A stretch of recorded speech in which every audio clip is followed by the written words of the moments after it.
plutôt que sur l'accumulation de biens matériels, affichaient un niveau de bonheur plus élevé. Voyager, partager des moments avec leurs proches ou avoir des conversations profondes devenaient des piliers de leur bien-être émotionnel. Ce constat rejoint l'enseignement bouddhiste, selon lequel l'épanouissement ne réside pas dans les choses extérieures, mais dans la façon dont nous percevons et apprécions ce qui nous entoure. Un autre résultat clé de l'étude est que ceux qui pratiquaient l'acceptation et la gratitude bénéficiaient d'une meilleure santé mentale et physique, affrontaient les difficultés avec plus de résilience et ressentaient moins d'anxiété. La clé de leur bonheur ne résidait pas dans l'évitement des problèmes, mais dans l'apprentissage du flux de la vie et la capacité à trouver un sens même dans les difficultés. Ainsi, Harvard et le bouddhisme s'accordent sur une vérité fondamentale. La véritable richesse ne réside pas dans ce que nous possédons, mais dans notre capacité à apprécier. Apprécions ce que nous avons déjà. Avant de poursuivre, j'aimerais vous poser une question. Avez-vous déjà ressenti ce vide intérieur, malgré la présence de nombreuses personnes autour de vous? C'est plus fréquent qu'on ne le croit, mais ce qui suit pourrait bien changer votre perspective à jamais. Nous allons découvrir le véritable pouvoir des liens humains et leur impact sur notre bonheur, d'une manière que vous n'avez peut-être jamais envisagée. Troisième pilier, les racines invisibles, la science des relations humaines. Dans un ancien monastère bouddhiste, un maître emmena ses disciples au jardin et leur montra deux plantes, un bambou imposant et une délicate fleur de lotus flottant sur l'étang. Puis il leur demanda « Laquelle de ces deux plantes vous semble la plus forte ?» Les disciples, impressionnés par la hauteur et la souplesse du bambou, répondirent à l'unisson « Le bambou, maître, car il est grand, souple et ne se casse pas au vent. » Le maître sourit et dit « Oui, mais le bambou dépend de la terre et de ses racines profondes pour rester droit. Sans elles, il ne résisterait pas à la moindre brise. Et la fleur de lotus, bien qu'elle puisse paraître fragile, possède elle aussi des racines immergées qui la nourrissent et lui donnent de vie. Aucune de ces plantes ne pourrait survivre sans son lien avec l'environnement. » Les disciples comprirent que, comme le bambou et le lotus, les êtres humains ne peuvent s'épanouir sans racines, sans liens authentiques qui les soutiennent. Aussi forts ou indépendants que nous souhaitions être, sans amour, sans amitié et sans soutien d'autrui, nous devenons vulnérables aux épreuves de la vie. Le maître conclut, les relations profondes sont le terreau dans lequel nous grandissons. Ne cherchez pas seulement à être grand comme le bambou ou beau comme le lotus. Efforcez-vous aussi d'être profondément enracinés dans la vie de ceux qui vous entourent. Nous vivons à l'ère de l'hyperconnectivité, mais paradoxalement, la solitude est devenue une épidémie silencieuse. Avoir des centaines d'amis sur les réseaux sociaux n'équivaut pas à avoir des relations profondes.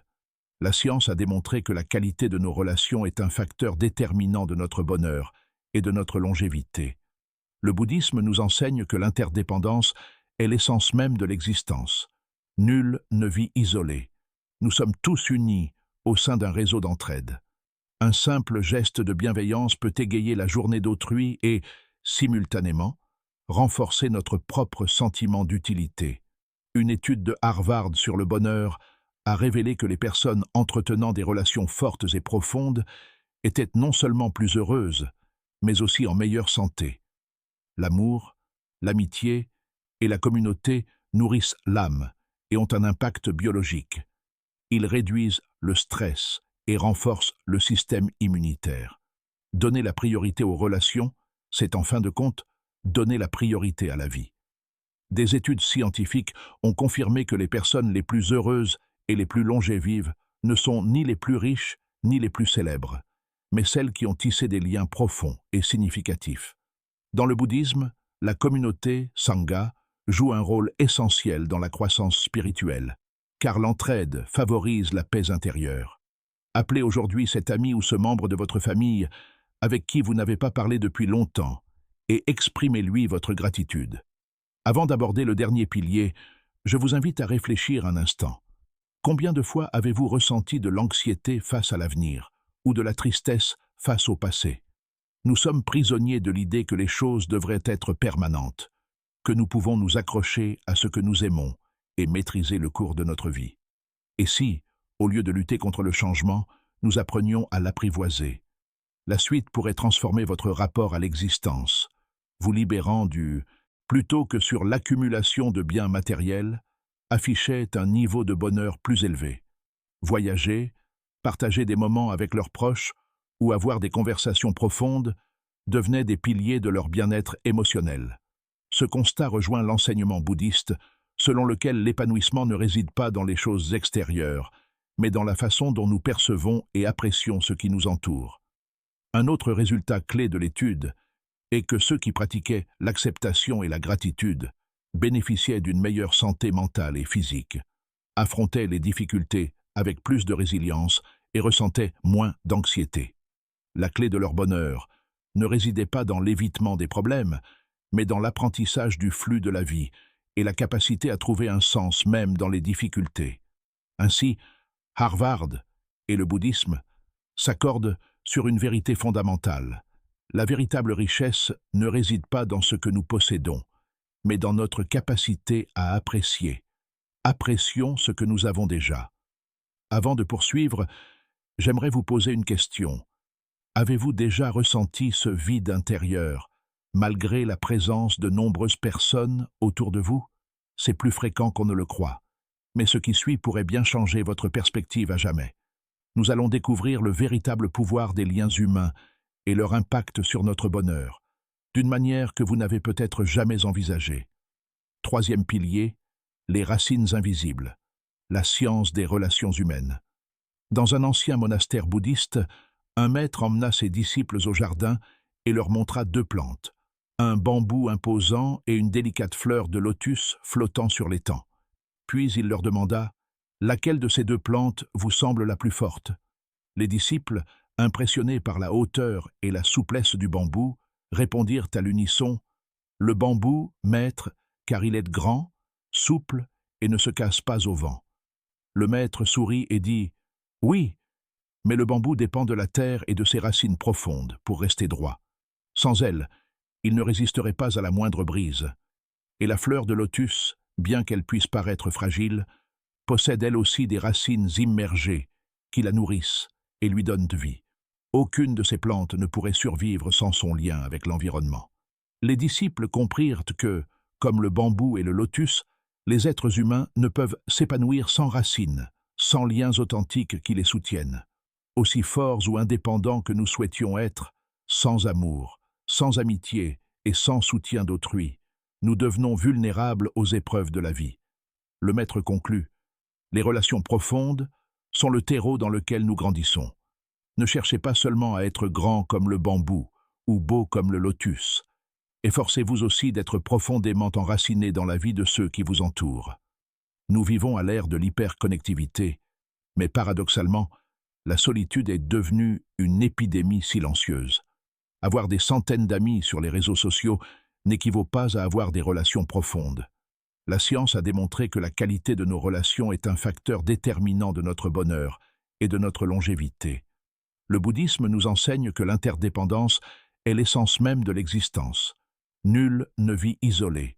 Nous sommes tous unis au sein d'un réseau d'entraide. Un simple geste de bienveillance peut égayer la journée d'autrui et, simultanément, renforcer notre propre sentiment d'utilité. Une étude de Harvard sur le bonheur a révélé que les personnes entretenant des relations fortes et profondes étaient non seulement plus heureuses, mais aussi en meilleure santé.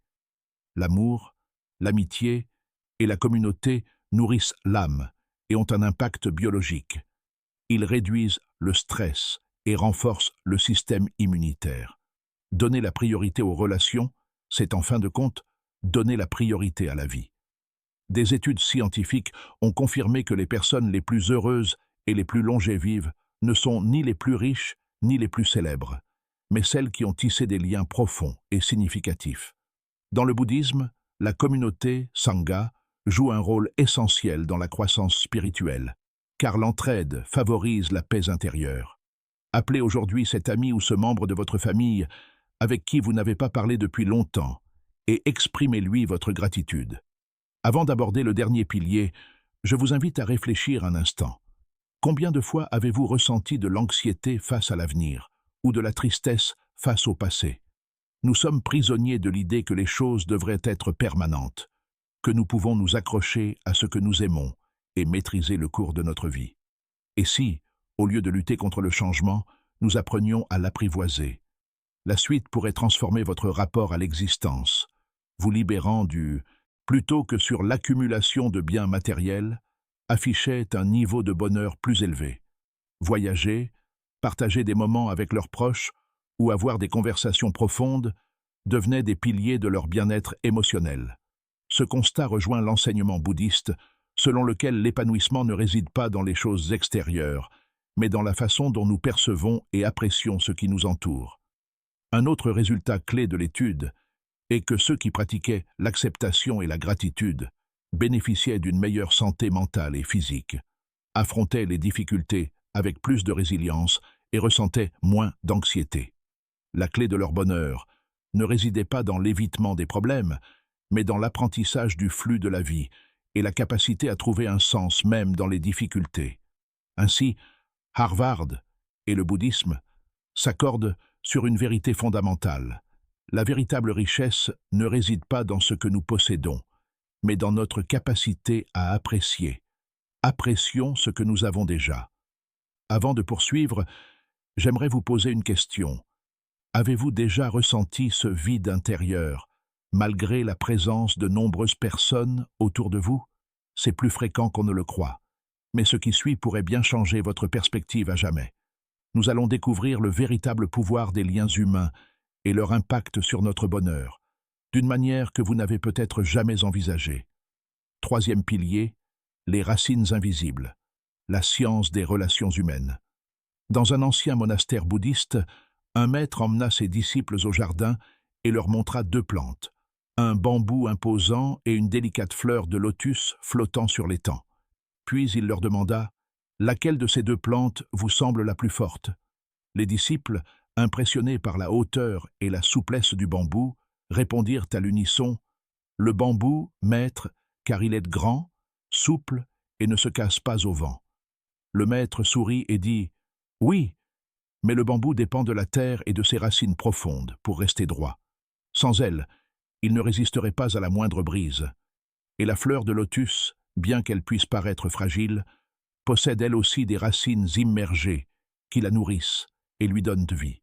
Aucune de ces plantes ne pourrait survivre sans son lien avec l'environnement. Les disciples comprirent que, comme le bambou et le lotus, les êtres humains ne peuvent s'épanouir sans racines, sans liens authentiques qui les soutiennent. Aussi forts ou indépendants que nous souhaitions être, sans amour, sans amitié et sans soutien d'autrui, nous devenons vulnérables aux épreuves de la vie.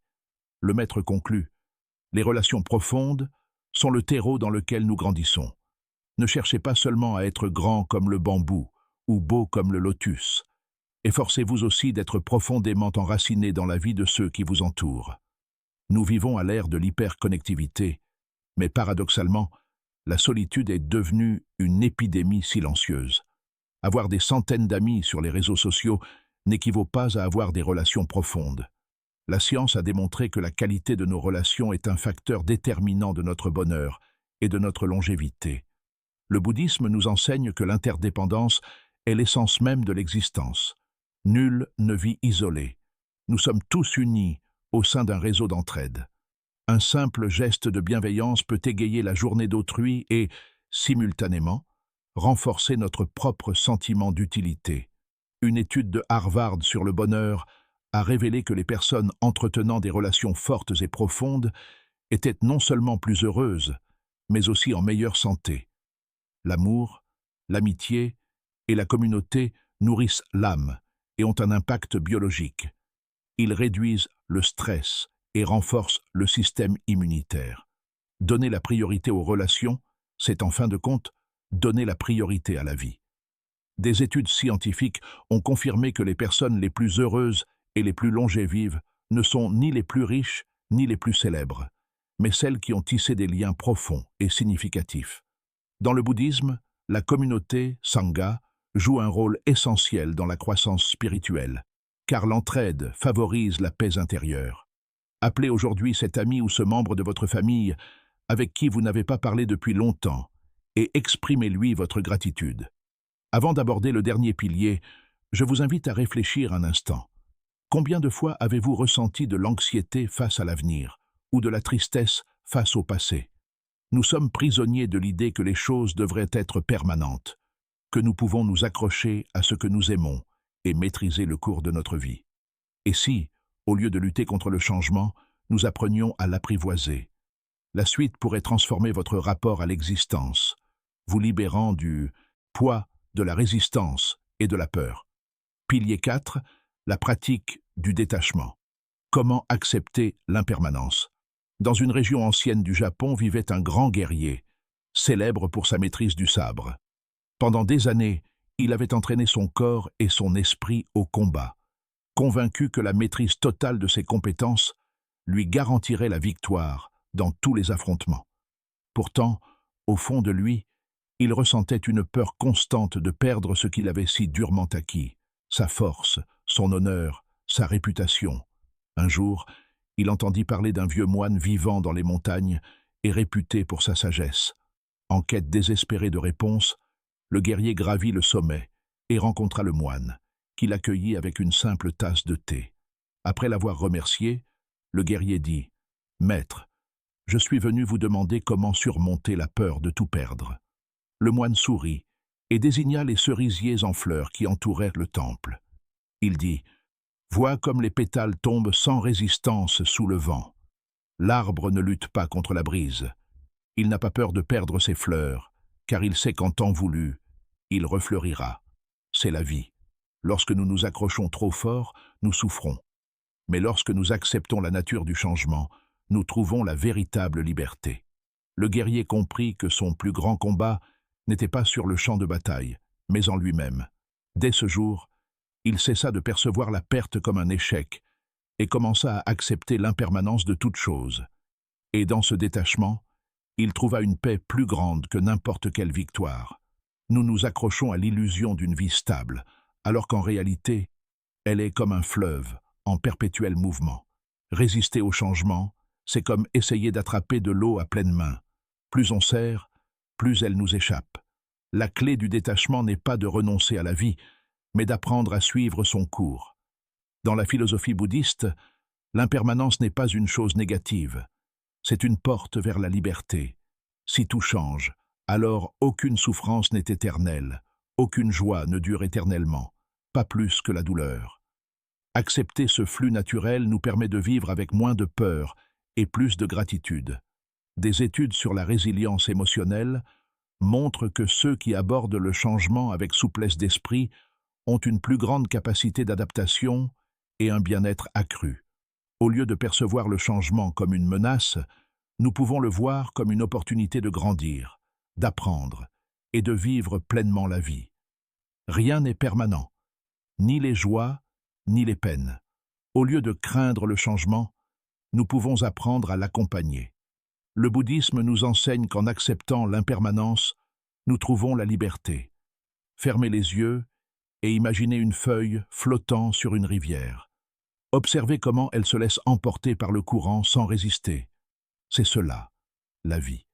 La vie est assurément un flux constant d'instants fugaces, un rideau tissé d'expériences, d'émotions et de leçons apprises. On nous a appris à chercher le bonheur dans les choses extérieures, dans ce que nous possédons, dans ce que nous accomplissons. Mais le véritable secret d'une vie épanouie ne réside pas dans l'accumulation. Le secret est d'apprendre à lâcher prise. Chacun des piliers que nous avons explorés nous rappelle que la paix n'est pas une destination. La paix est un chemin. La sérénité se trouve dans le présent. Le désir nous enferme dans l'illusion du manque. Nos relations sont nos racines invisibles, et l'impermanence est notre seule certitude. Lorsque nous apprenons à voir la vie sous cet angle, nous cessons de lutter contre le courant et commençons à nous laisser porter par lui. Imaginez-vous vous réveiller chaque jour en sachant que, quoi qu'il arrive, vous avez les ressources nécessaires pour affronter la vie avec calme, gratitude et connexion. C'est cela, vivre pleinement. Ce n'est pas une utopie lointaine. C'est un choix quotidien, et ce choix vous appartient. Le bouddhisme nous enseigne que l'éveil n'est pas un miracle soudain. C'est une habitude cultivée à chaque pensée, à chaque respiration, à chaque pas. Et la science le confirme. Le bonheur n'est pas un mystère, c'est une pratique. La question est maintenant, qu'allez-vous faire de cette connaissance? Continuerez-vous à poursuivre l'illusion que le bonheur se trouve au loin, ou allez-vous commencer à le construire ici et maintenant? Le changement commence par un premier pas, et vous pouvez le faire dès aujourd'hui. Si cette vidéo vous a plu, n'hésitez pas à la liker, vous abonner, commenter et partager ce message avec quelqu'un qui en a besoin. À bientôt pour la suite de votre chemin vers une vie épanouie. Namasté.